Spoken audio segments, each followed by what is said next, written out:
Ah, Europe. Europe. Europe. I've been to Europe and I'm better than you.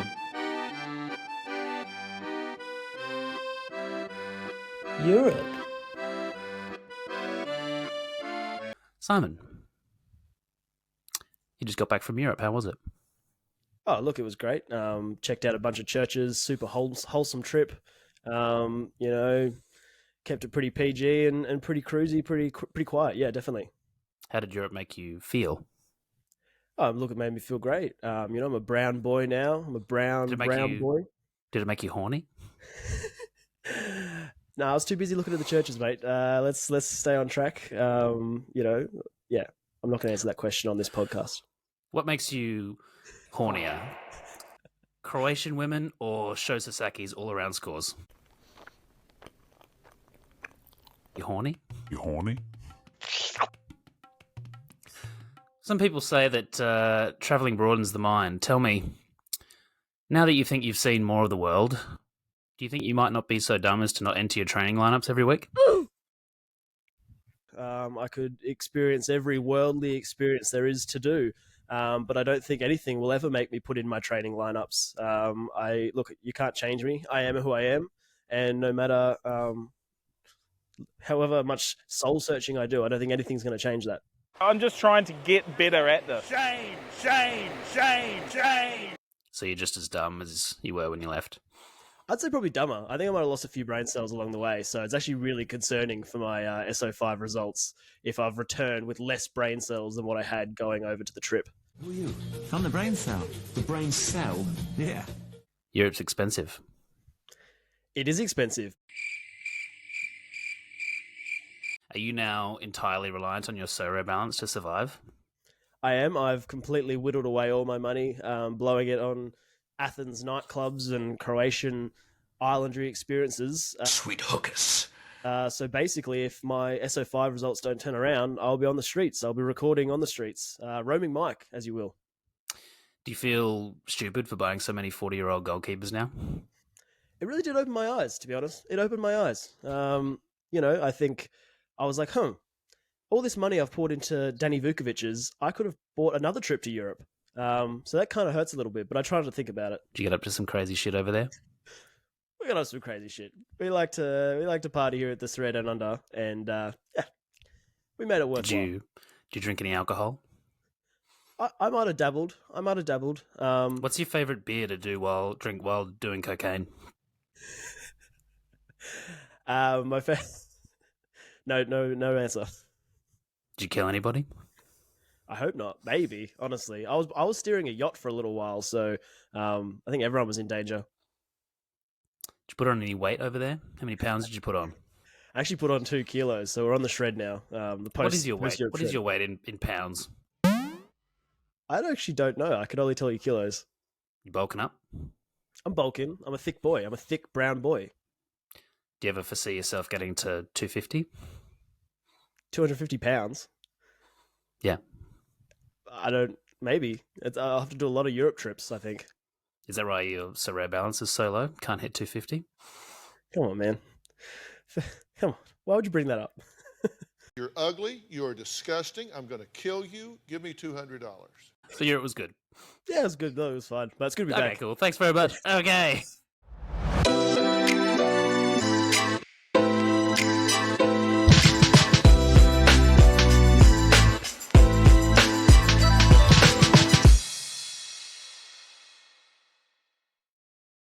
All right, well, sounds like it was great fun, Simon. Yeah, thanks for those. What a time. Yeah, look, it's good to be back. That's the main thing. I'm glad to be here. Good stuff. Okay, well, look, we've heard enough about you. It's all been happening here in the Sorare world. Have you been keeping across it? Have you been keeping an eye on things? You haven't won anything, but have you been keeping an eye? Have you been looking? Have you been getting your Sorare data notifications still, at like 10 in the morning? Is Sorare, have you completely forgotten about everything Sorare? To be honest, it's actually like, I don't know how people travel and still play Sorare. Like, I was so caught up in everything that was happening, I didn't really give it a second thought. Like, I'd check in the odd score, I'd get the odd notification, but it's certainly when you have other things to do in your life. It's funny how quickly Sorare can be put in the back burner. So what you're saying is Sorare isn't everything. Well, that can't be right. Why do I feel so dark inside? But no, I don't know. I think it's hard to keep track. There was obviously when you're not winning as well, you kind of just switch off. I think I saw someone the other day though. They said like, why does it always feel like you do better in Sorare when you're like you don't care, like you're not watching the lineup, and it just happens? Do you find that? I mean, obviously that's bullshit because you didn't win shit while you were overseas. Ooh, burn! You're scooting about on a motorbike. Meanwhile, no decisives whatsoever from your boys. It's true. But yes, I think that's certainly a pattern that I pick up is when I'm not thinking about Sorare or when I'm distracted enough that I forget that some of my players are playing. That's when I get those good decisive notifications. But when I'm sitting there by the phone being like, please, please, please give me the sacred text. Sacred Jedi text! It never happens. So there might be something to that. Well, It's like a watched pot never boils. A watched pot never boils. But look, tell me, how did you go while I was away? Obviously, I was off, dancing my tits off. You were here in Australia. You had nothing to do but Sorare. Are you a millionaire yet? Have you won everything? I have not won anything. Actually, no, that's not true. I did win a Tier 4 Super Rare last week in Cap 270. That was my throwaway team. Once again, the game week came down to Claudio Bravo. I actually was recording midway through the game week last week, and I was like, if Gaese can keep a clean sheet, and if Claudio Bravo doesn't completely shit the bed like he normally does, we could be on here. Claudio Bravo didn't shit the bed as bad as he has in the past, but I mean, I don't know who's scoring the Portland games over there at Opta, but they're just so brutal on poor Claudio. I feel like I'm watching the game. He doesn't seem like he's doing that badly, but man, every time I look at his Sorare scores, it's just going down, down, down. So, I think he rolled out like a 22 or something for me. So, kind of prevented me from getting up into the higher prizes, but I'm actually quite happy with my result. I picked up a Jordi van Leberg from Mechelen. So, I've got a nice little Mechelen stack forming. I've got, Nicola Storm there already. So, might have to get myself a Rob Scuffs and complete the set. So, pretty happy with the wins. I guess that's, my whole reason for moving to Super Rares is that, when you do win, it's super rare and it's just way more exciting. Opening a super rare, sometimes they're rubbish, but if you just get lucky that once, it's, the payoff is there. So it's been a rough couple of weeks for me on the Sorare front. I just cannot seem to lock in a full strength team. I kind of made the decision a couple of weeks ago that I wasn't going to invest any further in summer players. I feel like I've got enough there to tide me over. But some of the key pieces I bought, like that Matthias Rojas that I bought from Racing Club, he's back from injury, but he keeps playing in the midweeks when I don't have enough players to go around him, crushing, and then he's like off on international duty. I thought this weekend was finally going to be the weekend that I get to roll him out. But of course, his contract's ended. So now he's kind of like in limbo. I think he's going to Corinthians, which will be good eventually because he'll stack with my Roger Guedes. But in the meantime, he's not playing this weekend. So it's like every weekend I'm just like, I want to roll out my best 5 guys, but there's always someone who's letting me down. So I think I'm just going to keep doing what I've been doing and just prioritizing Cap 240 and trying to stack some ETH. Putting it towards a gun super rare midfielder for Europe. So, yeah, it's not as exciting, but I think I've made the right choice by not spending any more money on Americans or Asian players. Well, I think that's probably been the story of my time since we last recorded is I've sort of made that transition officially now across to European pieces, which, you were quick to point out my lack of SO5 success while I was away, but that was largely down to the fact that I had sold all of my big pieces. I mean, Zelarayan's gone, Druisi's gone. I know Sho Sasaki's on the chopping block as well, which means I'm basically just rolling out 240 lineups hoping to hit something. Yeah. But I think it's a good feeling because I like, how many weeks into summer are we? We're at least probably 2 months? I think month and a half? we've only got. I think Belgium comes back end of July, and then everyone else comes back like second week of August. So we're not too far away, like 5 weeks away from Europe starting up again. So yeah, if you can just keep stacking those thresholds, that'll come in handy, in a couple of weeks' time. And look, I mean, Reynoso's back. He's banged in his first goal last week, which is exciting. Yeah, I mean, your problem this weekend is that I think you've probably got a really good, I hate to say it, but you've probably got a really good, 270 team because you've got Sasaki with a great matchup. Reynoso's back and he's on form. You've got Johnny Russell there still. You've got some very good pieces in there. So, yeah, I mean, you could put out a 240 team this week, but you'd have to leave out some pretty tasty pieces. I think I had a look when I was in the airport waiting for my delayed flight to arrive. I think I'm going to go an all-star team. It's pretty strong. I think it's Willis. I think it might be Bravo. Bravo? Why? Why would you do that to yourself? It's a toxic relationship, all right? He's hurt us so many times, but I don't think I have too many options. I mean, Mina, I don't think Universidad Católica or whatever have played in months. I seriously don't know what's going on with the Chilean league. 2 words. I've got Sho Sasaki. Sho Sasaki. Yeah, screw Sho Sasaki. I'm going to put Claudio Bravo in. Yeah.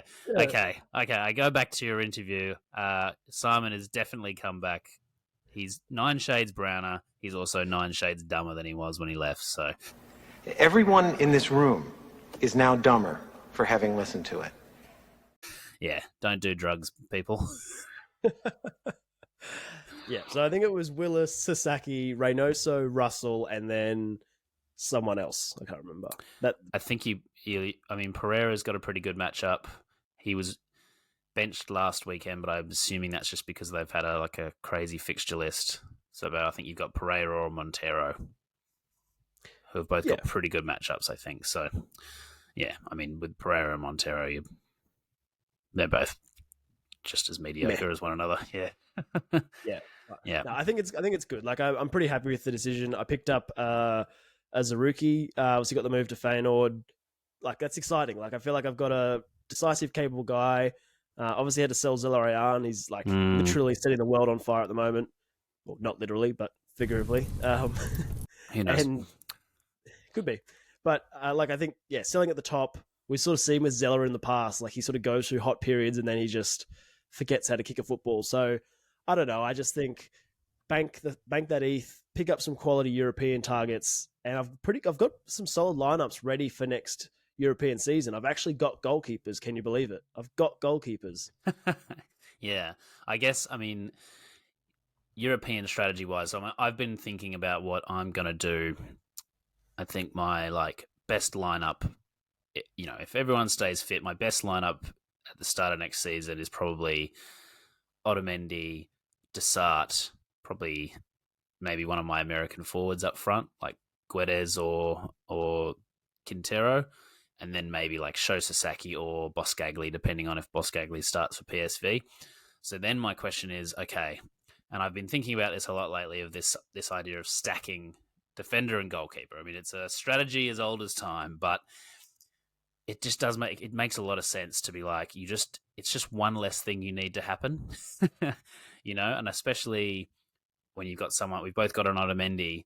If we can get an Odysseus in there, I mean, obviously I'm looking at a super rare, which is, that's substantial, but for yourself, do you think it's worth trading in some of those multiple goalkeepers you've got and going for someone like an Odysseus to stack with Otamendi, so you don't have that issue of Benfica have done a 3-0. Otamendi's got a nice 75 there, but now you're okay, now it's all on Kojikaru to keep a clean sheet for Leuven, Gonna have a bad time. What is wrong with you? Who hurt you? I mean, come on, man. I've finally got goalkeeper depth, and you're trade them all in, get one goalkeeper. Do you want to win or do you want to lose? What do you I haven't had goalkeepers for months, and that's why I've never won. I need goalkeeper depth. Well, this is what I'm saying. So I think you're at a bit of a crossroads now. Like this weekend is a good example of you've got a really good like all-star team. You know, you've got Reynoso. He's back. He's crushing. Johnny Russell's a good forward. You've got some depth there. Do you weaken your squad even further to bank some more ETH for Europe? Because your plan was to go into 240. You've got a lot of 240 pieces there. You've got Watanabe, you've got Pereira, you've got all these mediocre boys that are like perfect for 240. But you can't use any of them because you're like, well, I can't not play Sasaki, Reynoso, Johnny Russell, like in a good team. So I guess what I'm saying is you can keep some goalkeeper depth. You've got 3, 4 European goalkeepers now. Markussen, Luth, Kojikaru. I mean, Danny Vukovic, I'm assuming, is going to be the new Ajax keeper next year. So that's 4. That's 4. Yeah, lock it in. What I'm saying is, I think the only holes in your squad going into Europe, obviously you need some depth. You probably don't need. You actually got some pretty good depth. But if you're rolling out Otamendi, Zaruki, you probably need another forward. Who else have you got? Tom Hay. Yeah, I got Tom Hay. Or Bentaleb if you're going to go and kick off. So I think you just need a forward, and I think you need a goalkeeper. I think it would be such a shame for you to roll out 4 crushers and then be like, oh, I hope OH Leuven keep a clean sheet on the weekend. Like, how often is that going to happen? I get that. Okay, I get that. Like, but you're talking about selling all the rest of my gun American pieces, which I am planning on doing. And I'm happy to get an extra goalkeeper. But what you said before was you said sell up the goalkeepers to get the Benfica keeper. And I was like, no, let's keep the goalkeeper depth. Let's not be hasty. Yeah. Because every time I've gone all in on a goalkeeper, they've snapped an Achilles. Nice. They've tired.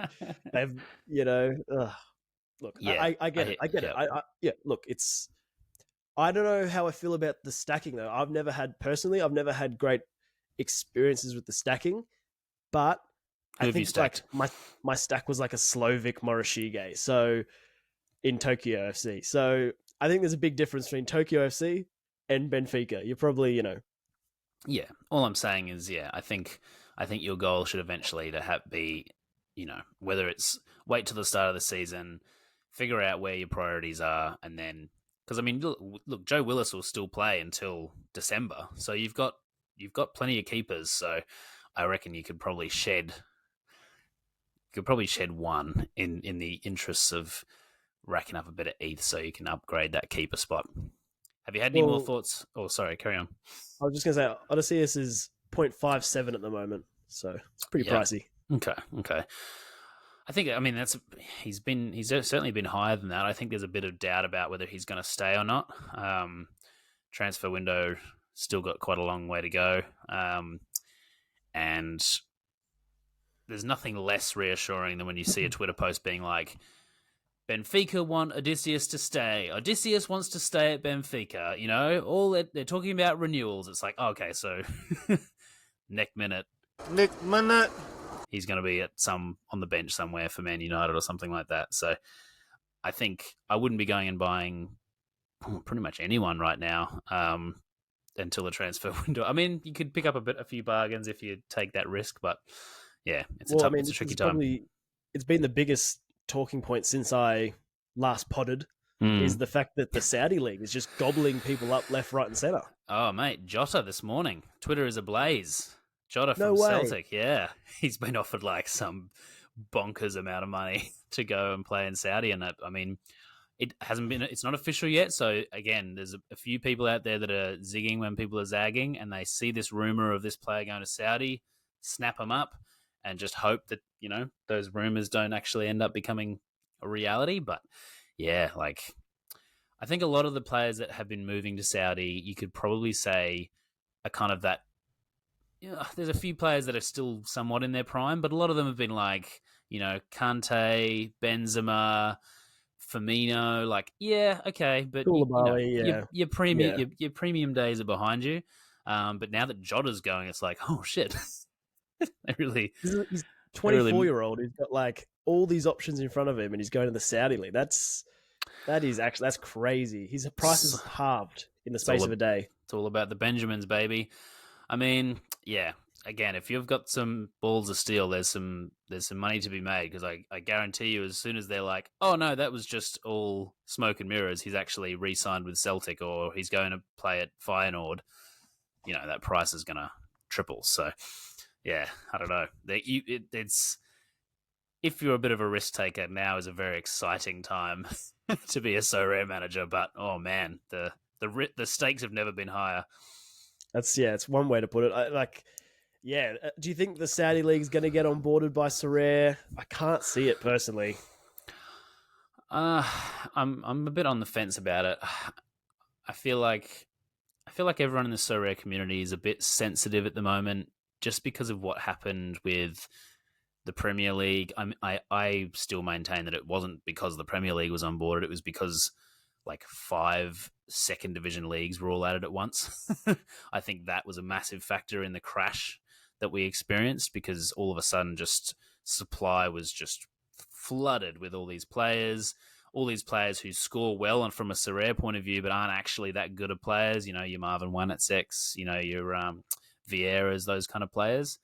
So I think people are a bit sensitive when they say that they're going to onboard a new league, because they're like, you're adding to the supply, which, as we saw last time, has a massive effect on the prices, and B, you're adding these players who could potentially just be like game breakers.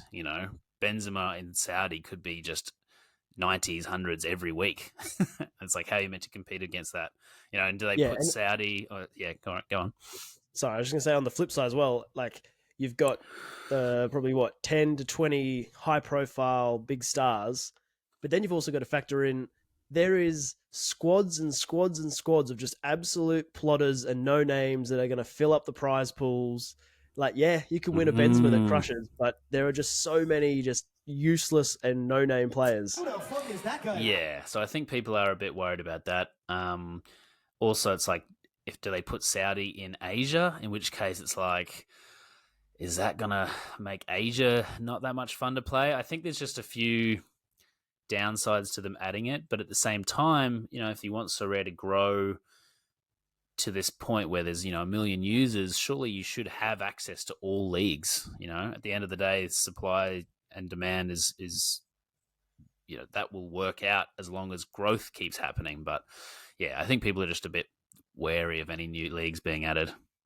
And does tapping into the Saudi League open up a whole new market of Sorare users as well, potentially? I mean, it would be great if just some Saudi trillionaire comes in and he might just buy everyone's cards, and then he just plays against himself every week like some deranged dictator, and he's just like, yeah, I own every single team in All-Star Rare Pro. How much does the Earth cost? I'm gonna buy the entire Earth and be king. Yeah, I don't know what the Saudi kind of footballing fan base is like. I'm sure they'd be into it. That's what we're lacking, mate. We've got to tap into the Saudi audience for the Sorare DownUnder podcast. Well, I mean, you missed the first episode of Sorare Saudi Arabia last week, which was went down an absolute treat. I've actually got the theme song to Sorare Saudi Arabia stuck in my head. It's great.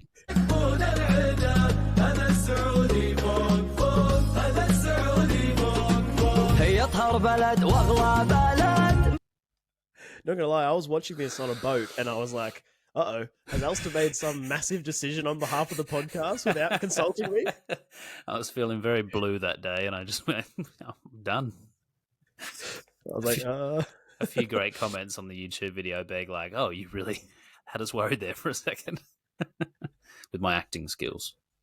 Yeah, you did well, mate. You did well. Yeah. I think the Saudi League, I don't think I'd be upset if they onboarded it. I think it just creates another dimension to it. It's just interesting to see how they execute it. I think everyone can agree the A League would be the perfect league to add next. You're not breaking the game. You're not introducing anyone who's like completely overpowered. You make Asia stronger. It's a league that people can watch. It's more accessible than the Saudi League. Sure, you don't have any big stars, but it really, I think Australia would just be perfect for Champion Asia because at the moment there's only J League, there's only K League. Just adds that bit of diversity to it, and makes it a little bit more competitive. So, yeah. Can somebody please tell me when is A-League? I think A-League makes way more sense than Saudi League, but yeah, I'm still undecided as to how I will feel if they onboard the Saudi League. If we got Saudi before the A-League, we riot. We literally riot. I'll be in the streets with a sign, just go fuck.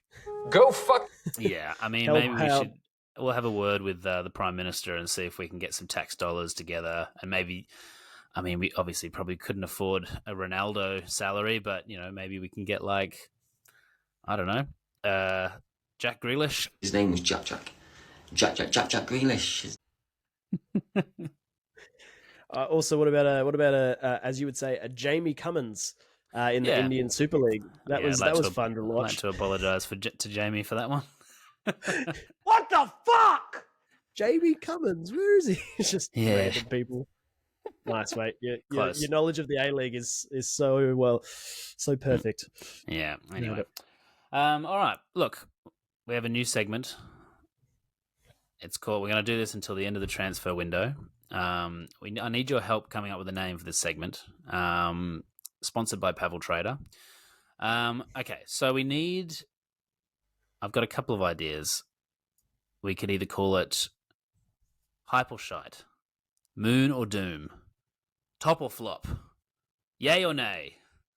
You picking up the drift here? I did, yep. Roger.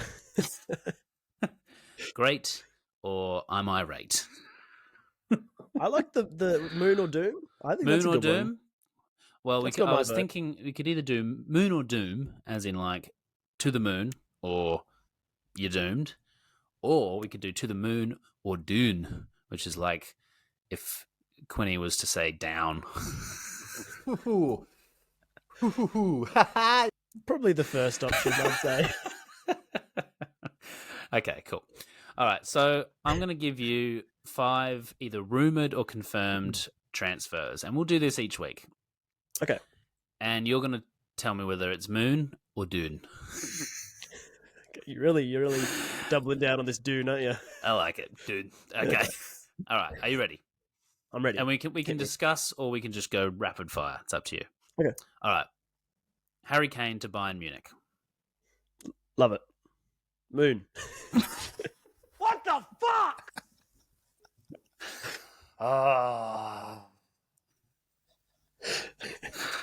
Get back on your boat.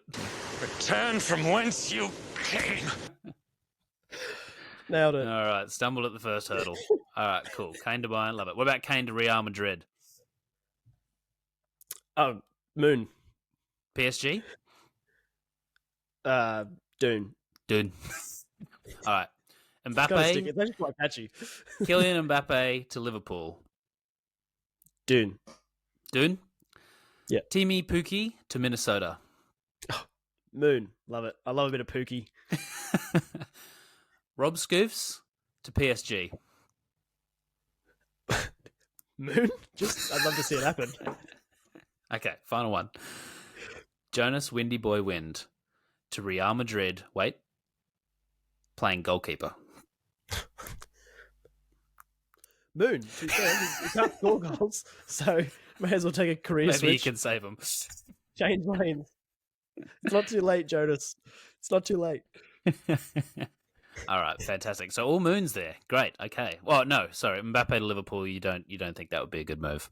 That doesn't fit the structure. I mean, it would bankrupt the club, surely. Yeah, that doesn't make sense. Yeah. All right, I've got 5 for you. Okay, go on. Marco Tilio to Celtic. Ooh. Moon. Yeah, that would be amazing if he just kicked on. That would be incredible. Yeah, I mean, him and Mui in the midfield. Yeah, it's happening. So Moon, very exciting. Moon. Messi to Miami. Ah, Moon. He'll crush. He'll destroy. How good is it that he's not at the Saudi League? So good. Ah, it's the best. I think Miami ticket prices have already absolutely skyrocketed as well. It's the biggest thing to happen to the MLS ever, and I think especially coinciding with the World Cup coming up in the US, like, it's not just Miami games that are sold out. Every club is going to sell out their stadium whenever Miami come to town, you know? Like, yeah, I think I read something the other day that David Beckham, his buy-in into Miami was like 26 million, and now the club is worth like 500 million. I don't know the exact numbers, but it's some just like massive piece of business. So yeah, Miami, Messi to Miami, absolute moon. Jupiter, Absolute moon. Saturn. Jordan Boss to Westerlo. Dune. Yeah, have to agree. I do love a bit of Jordan Boss, but I can just see him following a similar trajectory to, you know, if you think about like the number of MLS left backs, fullbacks that have gone to Belgium, and you know they end up back in the MLS a few years later because they can't quite hack that leap to Europe. But then I don't know. I hope he proves me wrong because I do love a bit of Jordos. Declan Rice to Arsenal.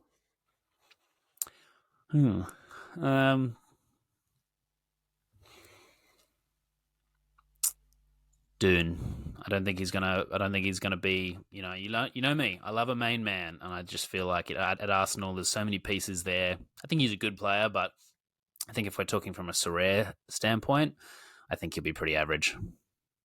Kai Havertz to Arsenal. Moon. I feel like Kai Havertz, he has been slandered for many years, and I do believe it's just because he plays for Chelsea. And Chelsea are rubbish, so I think playing at Arsenal, he'll go back to his Bundesliga days and start crushing. All right, fire through the last three. Vaclav Cherny to Wolfsburg. Dune for Sorare. Moon for my Wolfsburg collection. My boy Zaruki to Feyenoord. Moon. Absolute moon. Jason or Jamie Covens to Indian Super League. On board the Super League. On board the Indian Super League. Come on, give the people what they want. What a strange move that is. I mean, people who aren't familiar with Australian football, the step up from the A-League, and this is why, like, I mean, obviously I think people would welcome the A-League on Sorare, but I don't think that people realise that the level it's probably one of the lowest of the leagues that would be on Sorare, I think, by quite a way.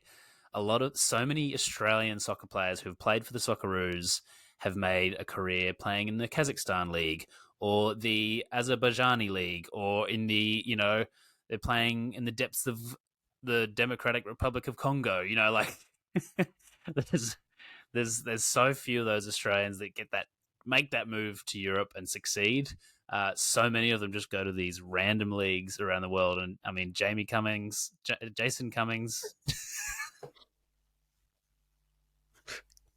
Come on, man. The cum dog to India is just a great example of that. I'm going to say Moon. I hope he smashes it over there. Going to be so good. This is the biggest one. I've saved the best to last. I think I know what it's going to be. Adama Traore to Melbourne Victory. Oh. Okay, now, hilarious that you said that, because I know what you're thinking. We're on the same page? Cool. We're on the same might page. Get you. I thought you might not have done your research. I mean, bring the guns to Melbourne. I'm down for it. Bring those oily guns to Melbourne. I'm down for it. I saw that on Twitter and I was like, no way, this is awesome. And then it's like, oh no, it's some like 33-year-old plotter who played for Gold Coast United back in 2009. Yeah, there's actually like a lot of Adama Traores. I think Adama Traore is like the John Smith of wherever Adama's from. Congo, maybe? Maybe that's just in my head. I don't know. That's probably racist. All right. Moving on. Okay, that was Moon or Dune, sponsored by Pavel Trader. Rocky start, what we got there? I'm going to say that again. That was Moon or Dune, sponsored by Pavel Trader. There you go. Come back next week for our hot takes. and there'll probably be like 20 more transfers. It's absolutely popping off at the moment. Yeah, well, I'm an idiot. I thought that the transfer window ended like today. So I was like, let's do a show about the end of the transfer window. And then I was like, there's a lot of transfers that still need to happen if it ends tomorrow. Now, of course, I know that it doesn't end for like another 6 weeks. So plenty of time. Did you see the tweet that Sebastian Gerici is potentially going to get out of MLS? I think that might have just been some clickbait. I don't know. We'll see. It's so hard with soccer because they sign like a 5-year contract and then they're like, oh no, I'm off. See ya. Yeah, I mean, if someone pays, if they've got a release clause or whatever, but yeah, it's a scary time to be a Sorare manager. I'm actually quite happy that I've got quite a condensed gallery now because I'm pretty sure most of my players haven't got any bad moves in them. So, Nick Manette.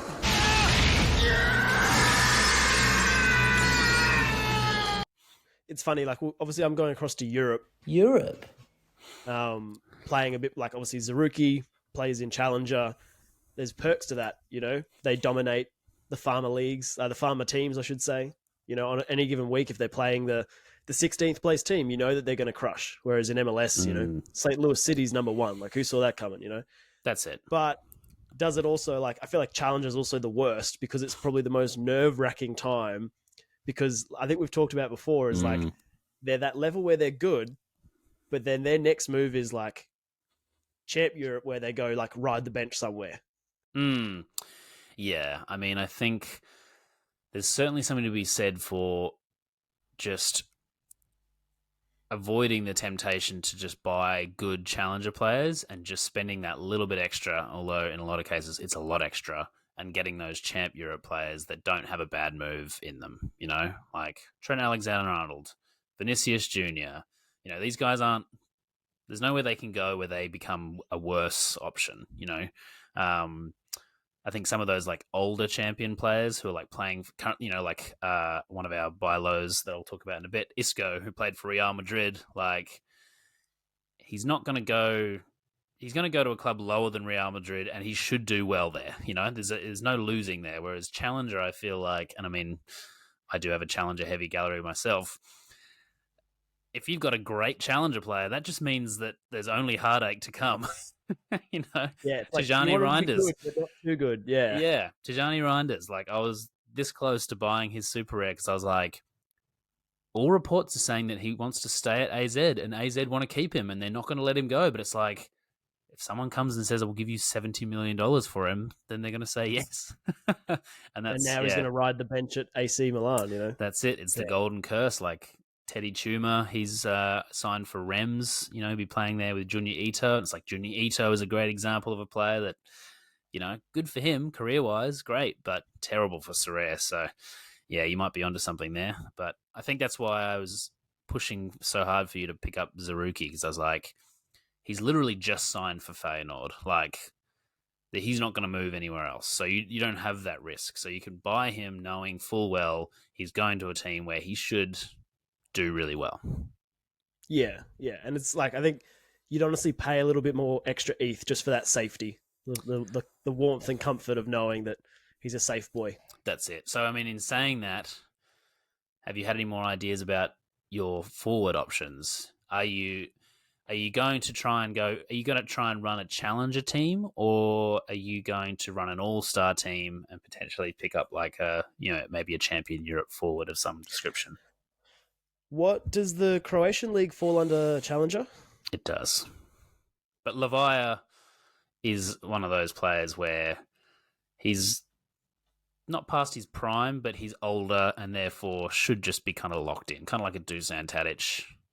You would think Dusan Tadic is locked in at Ajax, and same with Lavia. So, well, I feel like now that I've got his shirt, I got welcomed in by the Croatian footballing community when I was over there for wearing my shirt. Obviously, I don't know what the game was where Croatia played Spain. What was that tournament? That was the Nations League. Yeah, so I was in Croatia for that, in a Croatian bar watching it, and like just arm in arm with all these Croatians, as if I was a diehard Croatian fan from day one. Probably the biggest missed opportunity was them not winning that penalty shootout, because it would have been bonkers. Like, it would have gone absolutely mental. I don't know where I was going with that. I kind of got caught down that rabbit hole. But yeah, Liverpool. I got fine. I don't know. Give us a look. Give us a spin. Show us the back. Show us the jersey. Show us the pins. This is where you see that he's got no pants on. Oh, nice. Stand up. Nope. There you go. All right, that's enough. Stop that. I love it. That's great. we actually got we got a question. Okay, this is a bit. Chair's making so much noise. Bit of a humbling moment for us this week. Put the word out to the Twitter community, asking for some questions and some topics. Works for John Nellis. Why shouldn't it work for us? We got one response. So nobody cares. Thank you very much, Kowser, one of our best fans. We love you very much. He said, "Where do we get our shirts from?" And that is a good question. A few of this one, I actually won. A few of my mates entered a Sorare private league during the Global Cup, the World Cup, and I topped our league. So everyone chipped in and bought me this Japan jersey. I'm assuming that jersey there was sold by a man on the street. Yep, bargained with some man for this definitely authentic, definitely not made in Cambodia Hajdak Split jersey. But I think I got to get brownie points for the fact that I bought it in Split. So yes, it's somewhat authentic. Somewhat authentic. Yeah. But yeah, to answer the question, I mean, you picked up that Melbourne City jersey for me because you work at Melbourne City. What other jerseys have I got? Now, most of my jerseys I do get from a website called Jersey Loco. I don't feel very good about promoting them right now because they do just make knockoff jerseys, but they're actually like pretty good knockoff jerseys. I've got a Benfica one, I've got a New England Revolution one, and their attention to detail is pretty bang on. So, yeah, if you're in Australia, I think you can pick up most jerseys for like $50-$60 by the time you pay for postage. So. Yeah, my Portland Timbers jerseys. That's real. Legit. You got that for me for my birthday. I think it's just hard because, like, in Australia, obviously, like, it's impossible to get any jersey that's not like Barcelona or Real Madrid. Yeah. You know what I mean? Like, yeah, they got no taste here in Australia. They're Philistines, uncultured swine. You uncultured swine! What are you looking at, you hockey puck? Not a Lazio jersey to be seen. So yeah, you got to go to the knockoffs, unfortunately. I will say this: if the A-League is onboarded, which it will be, I am buying myself a Danny Vukovic goalkeeper kit straight away. Yes, it's bright orange. Yeah, I'm very much a big one for, like, if I go to a sporting event anywhere, I will buy the jersey of that team. So I've got a few jerseys from games that I've been to, and I hope in the next 12 or so months that we can do a bit more football tourism and go and see some football games. I'm 100% going to the World Cup in the US in 2026. That cannot not happen. So yeah, I'll definitely try and keep the collection growing, and I'll try as hard as I can to not continue to pay the knockoff merchants at Jersey Loco. But if you're after whatever jersey you want, they've pretty much got them all. Absolutely. All right. Well, look, enough about the jerseys. We're beautiful. We're repping teams from all around the world. We're cultured. Sorare has grown our footballing minds. Mm-hmm. Now, speaking of footballing minds, you're one of the best. Self-acclaimed. Yeah, self-proclaimed. I'm not saying you didn't say that. I'm not saying that. It's been me every time. Every single time it's been me, yeah. It doesn't sound arrogant when I say that I am the greatest man in the world. Look, give us some sell highs, buy lows. Okay. You think after like 15, 20 episodes, I'd nail what that title of that segment is, but I still have to think about it. Okay. Alrighty. Buy low, sell highs. I let the stocks decide my mood. Fuck! Damn it! Wait, is green good? Green's good. Okay, never Got mind. a couple. The first one on our list. Let me just share the old screen here. You'd think after 20 episodes, you'd have your screen ready to go. I've got to click the button. There's buttons to be clicked. Okay, first one here. So this is Theo Bongonda. So his price, as you can see in the limited, has already kind of shot up a little bit, but still relatively affordable in the rare at 0.05. People may remember Theo from his time at Genk, where he was an absolute destroyer. Lots of dark greens up there. Lovely, lovely. I think it was like Paul Anawachu, Bongonda, and Junior Ito at one point. Oh, stuff dreams are made of. Anyway, Theo has been recently linked with a move to Spartak Moscow, and I think he would do very well over there. I think he kind of suits that league, and I feel like a lot of the forwards that do well over there are kind of that, high AA kind of forwards. They get all over the pitch, kind of getting involved. They're not just those upfront kind of strikers. So, like your Malcolms at Zenit, Sobolev at Moscow before him.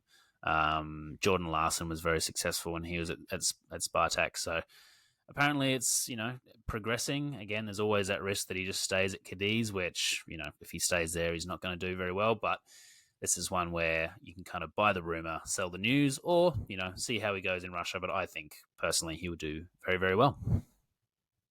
That's a really good way to put it. Thank you. Buy the rumor, sell the news. I like it. I'd love to say that I came up with that myself, but I did not. I believe it was David Attenborough who said that. Planet Earth 2.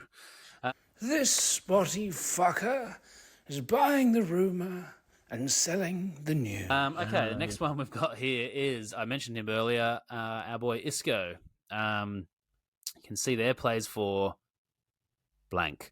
Plays for no one. He is currently without a club. I think people have been kind of speculating on him because he is assured to get a move. He's not done yet. He's only 31. A lot of heavy rumours for him going to the MLS. And I think especially with all this attention on the MLS at the moment, Jordi Alba's going there, Sergio Busquets. Who's that other guy? Larry Masso? No. Oh, yeah. He kicks the ball. Lionel Messi. Oh. Yeah. So he's heading there as well. Everyone's kind of like, oh, let's go to the MLS. And I think Isco could be a perfect, I could just see him going to the Galaxy and doing very, very well over there. So I probably wouldn't be paying 0.09 for him. I think there's probably a limited supply of him. But, yeah, going back to what I was saying earlier, he's a Real Madrid quality player, and any move he makes, really, he's too old to go and sit on the bench at another high-level club. So he's more than likely going to go to a mid-table La Liga team or the MLS or somewhere where he's just going to hopefully crush it. I hate to be the guy that constantly takes us off topic, but just on that, what are your thoughts on Messi? Do you think is he going to be is he actually going to play? Is it going to be like the Gareth Bale thing all over again where he's just playing golf and then comes in for the final game? Messi, he loves his foosball. No, I think Messi will be a bit frustrating for some people in that I don't think there's a chance in hell he plays on any pitch that's not real grass. So that rules out any trips to Atlanta, rules out any trips to New England. So I think he's going to be a bit like Vela in that respect, like the odd random DMP or sub appearance. But I guess the big question with Messi to Miami is that everyone in Miami's pretty shocking, and is he going to be able to just carry them on his own? But I think the answer to that is yes, because he's Lionel Messi. So it's going to be pretty awesome. Like poor Claudio Bravo, if he's coming up and he's trying to defend Messi, he's already got bad AA as it is. What hope does he have? Yeah, there's going to be some centre backs in for a real treat coming up. Okay, moving on. Sorry. All right, so there's a couple here. These are a duo that there's a little bit of risk with them because they are old, and as you know very well, Simon, buying old players is fraught with danger. But it's the Porto back two who have just re-signed. One of them has just cracked 40, so congratulations to him. Pepe, an absolute legend of the game, still crushing it for Portugal. And the coach of Porto basically came out recently and said, yep, Pepe's still the best centre-back in Portugal, so he's going to be there. So I think for 0.04, as just a Mr. Consistent you can put in, I think Pepe could really, do well for a lot of people for the price. And he's got international utility as well.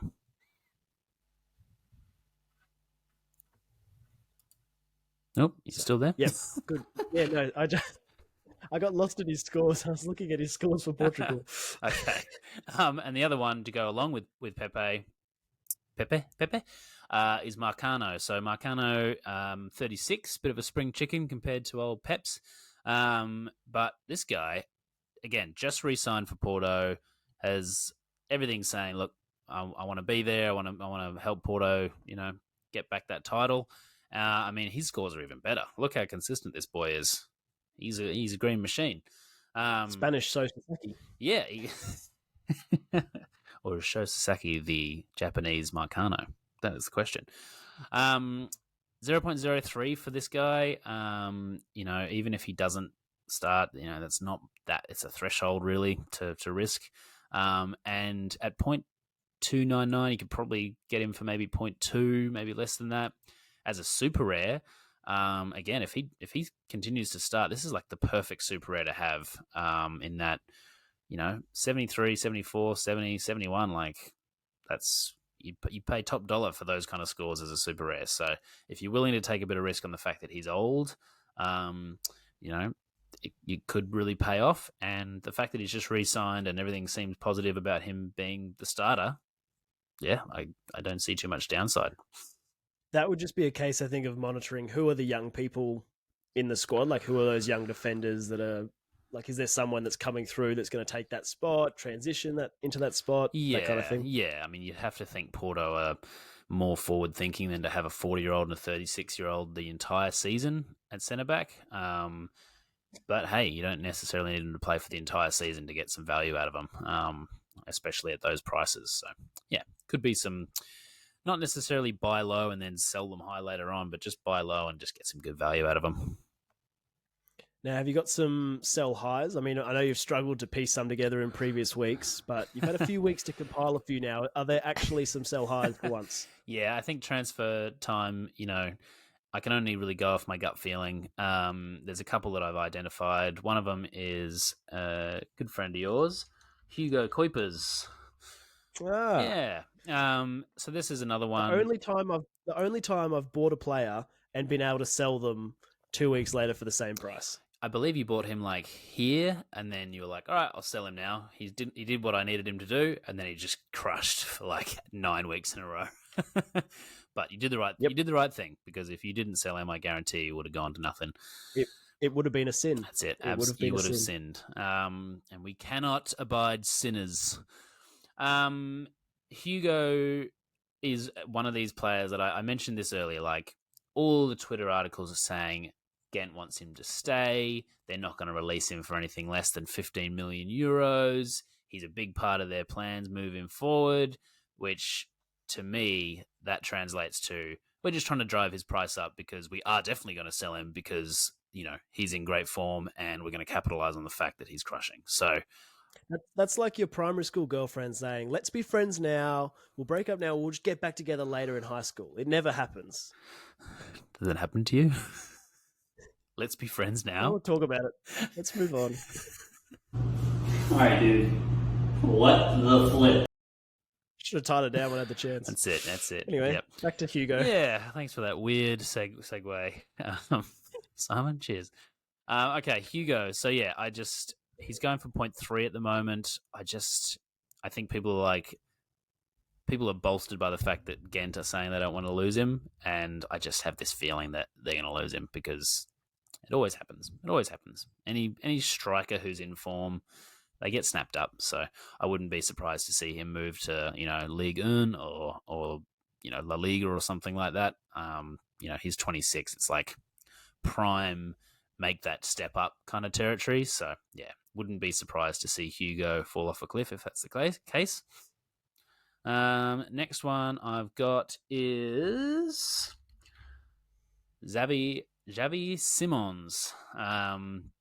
So he was, for those who don't know, the wonder kid at PSG, never got to play any minutes. Let's look at his PSG scores. Oh no, they're not there. Great, hold on. PSG. So his PSG scores are pretty impressive. Wow. Smashed it, yeah. And then he moved to PSV, so he's all about the PSs, and he's been very good because he's a really good player. PSG have a buyback clause where if they want to buy him back, they can. And I think they will. It's just all of Twitter is saying, no, PSV are going to keep him, or he's going to make a move to a club where he can be the main guy.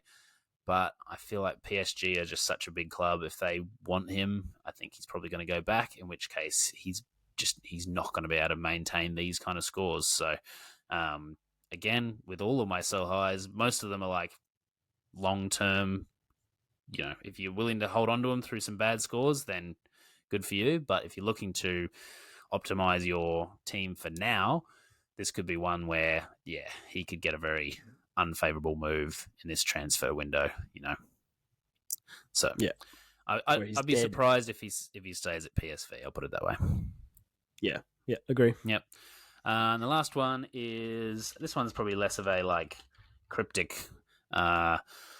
This one's pretty much kind of guaranteed that he will move, Pedro Goncalves, but he's still going for a pretty decent price. He's not going to stay at Sporting. I think there's been some rumours of him going to Fulham or what's the other club? Maybe Wolves or something like that. And it's just, if he makes a move to the Prem, he's just not going to be as dominant. He's not going to be on sets, you'd have to think. And these Portuguese players, man, you're planning for Europe coming up. You really just can't go wrong by waiting to see who's the starting kind of set piece takers and pen takers for the big teams in Portugal and just buying them. You'll do very well. Yeah, you pay the premium, but it's safety first. That's it. But then again, the problem comes when they crush for their team in Portugal. They inevitably get a move and die. I think Taremi is looking at getting a move soon. Goncalves will be gone soon. All these players are good while they're there, but you're only setting yourself up for heartache by buying these kind of players. Yeah, well, that's all right. At least you can have some fun times with American players. It's just constant heartache. So exactly. Pick your poison. Yeah. So look, I think there's a few there. I think the buy lows. I think with all of those, you probably, some of them are a little bit risky, but especially with Marcano, I think that's just the perfect example of a good buy low, where there's a few downsides, but lots of upside. Yeah, absolutely. Can't go wrong. I'm trying to, I don't know. I think given the fact that I'm trying to find a forward, I'm probably just waiting until the start of that season. I've got some cover there for the time being, but I don't know. I think I've always just said that I think forwards are so difficult because if their situation changes, it completely, changes what kind of outcome they can have. If that makes sense? I don't know. It does make sense. Yeah, absolutely. Even if they go to a good club, sometimes a lot of the time with forwards, it takes them a bit of time to get some momentum, and they can actually struggle to kind of fit into the new team. And it doesn't necessarily, it's pretty rare that it's, apart from Erling Haaland, it's pretty rare that a forward goes to another team and just immediately starts banging in goals again. So it's I wouldn't rush into that decision, but you got a bit of an ETH balance there. I think you can wait till the transfer season is over and then go in and pay that premium to pick up someone that is just going to dominate this year. Yeah. It's either buy a goalkeeper or buy a forward. I have an option. Okay. Well, there you go. Just quickly, just very quickly, yes. I want a 5-word answer. Do I spend the ETH on Tadic or the Benfica goalkeeper to stack with Otamendi? I would go with Tadic. Okay, you did well. I think you can. I think you can pick up Odysseus. Wait to see if Odysseus stays first of all, and then I think. The problem is if Odysseus stays, he's probably going to be an ETH down the track. So there is a little bit of that risk factored into his price right now. Whereas Tadic, I don't think Tadic is necessarily going to go to an ETH. I think his kind of price is going to stay kind of where it is. So there is that element of pick up someone now before their price skyrockets, but there is that risk to it. So yeah. Anyway, weekend ahead. All right, let's build your team. Okay, so are you thinking 270 or are you thinking All-Star? All-Star, obviously, you've got the benefit of the ETH if you do well. Let's try the 270. We'll try it. Okay, Willis, good matchup against DC. All right, Sasaki. Bravo in there. Yeah, Bravo. No worries.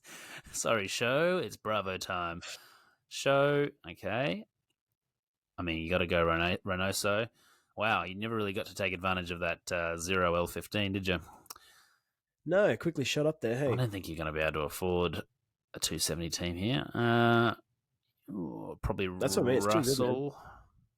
Russell. Austin's defense has been on fire lately, so I wouldn't be picking Martinez just yet. And now you've got 39 points left. I don't know if you're going to be able to do this. Bravo, bravo, bravo, bravo. Nah, you're just shy, unfortunately. Yeah.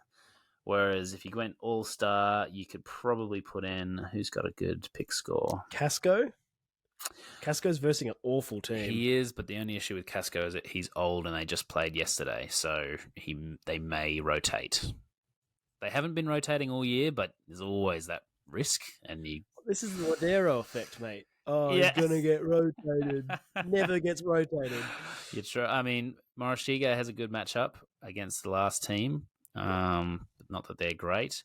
Watanabe has a great matchup against Shonan. Shonan have been just awful, so that could be a shout.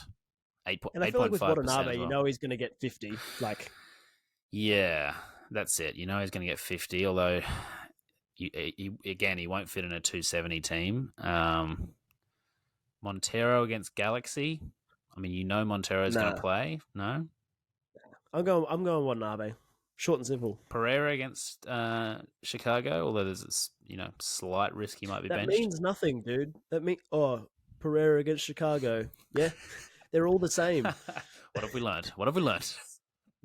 Remember the 10 Commandments. Remember the 10 Commandments. Good Lord, man. All right, Jesus. I like that. Right. I like that. Yeah. It's a solid team. Okay, we'll quickly run through my teams. I'm a bit torn, so I'm going to need your help on this one. Oh dear. So again, this is what I was going to roll out. I have no players. What's going on? Oh, this is good. Oh, it's because I'm in... Good podcasting. God damn it. Do I have it? No, I don't. Okay, never mind. Let's talk about it. Okay, let's talk about it. All right, so I was going to roll out Gaese against Chicago, Sho Sasaki against Nagata. I was going to roll out Rojas, who has a great matchup, and then I was going to roll out Guedes, who has a great matchup, and then Glesnes, who hasn't been great, to be honest. I've been very disappointed with him, but it's Glesnes. They should do well. And I was like, Come on, man. What do you mean, come on, man? They should do well. Who knows? It's MLS. I have sinned. Okay, so that was going to be a really good 270 team. But of course, Rojas, his contract ends in 2 days. And I've just looked up on Twitter and he was like saying goodbye to the fans at the last game. So he's not playing for them again. So he's just in limbo at the moment. So that's a nightmare. And my options to replace him are Wanyama and Brahian Alaman, who has been awful. So I was like, do I even bother trying to put in a 270 team, or do I just try and make the best 240 team I can? So what I've come up with is Gaese, Sasaki, Guedes, Wanyama, and one of the new Asian cards that I won, Nakamura, who's got a tough matchup, but he's got an L15 of 32. So I don't know. I can squeeze him in, but I think that should. Is that a 240 team? That's a 240 team. I think I'm just going to have to keep really shooting for the stars and trying to get that threshold every week. I think it's a case of, unless you've got the team there where you're like, this is a really strong team that can roll out. You've just got to. It's boring and it's not as exciting, and you want to throw caution to the wind. But I think you just got to accept, if it's not a good week to roll out a 270 team or an all-star team, you just got to cop the 240, I think. I think so. It's been so frustrating because I've just, again, Rojas has just never been available. Every time he plays, he crushes, because that's why I bought him, but he never plays when I need him. John Motor, obviously, was my set-and-forget guy. He got injured. Shinjin Ho, he's dead now. There's always hope with Shinjin, even though he's been awful. I'm always like, any minute now, she's going to turn it around and he's going to be the Shinjin we know. Shinjin To, as we all know, refer to him now as, still coming back from toe surgery. So all my midfield options, I'm left, Victor Wanyama was my main guy. So, yeah, not looking great. But if I can hit that threshold, I'm happy. It's more ETH in the bank. I can put that towards, either picking up an Odysseus, or I might try and pick up the PSV goalkeeper to stack with my boss Gagli. I'm not sure on that yet. So that's my kind of goal, is to, I want to try and pick up a good, healthy midfielder, which I think I can. I think I can find a few bargain super rare midfielders. I don't think I need to go out and buy like the top players. Whereas goalkeeper, I think it might be worth investing, to get a good stack. Yeah.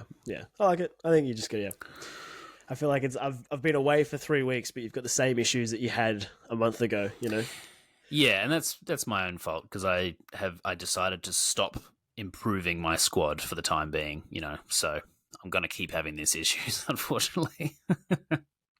Yeah. All right. Cool. Well, I'm now officially handing back the hosting duties to you. You're better at it than me. So wrap it up. Look, it's good to be back. It honestly, it was the longest 3 weeks of my life. I hated every minute of it. Being on my yacht sailing around the Croatian islands. Sounds rubbish. There's nowhere I'd rather be, and it's here, back with the DownUnder boys. We're back. Hopefully, you guys have enjoyed having us both back on deck. I know, Elsie, you've done a valiant job, running the ship solo, but finally get a bit of someone to bounce off, which I think you're probably more relieved than I am, to be honest. If you had to roll out a third solo show. Yeah, I was running out of topics. I don't know how much I could have just talked by myself about where I get my shirts from. But look, we'll be back next week, back to our regular releasing schedule. Hope you guys enjoyed it, and look, best of luck on the weekend. Amen. All right. See you, mates. Bye.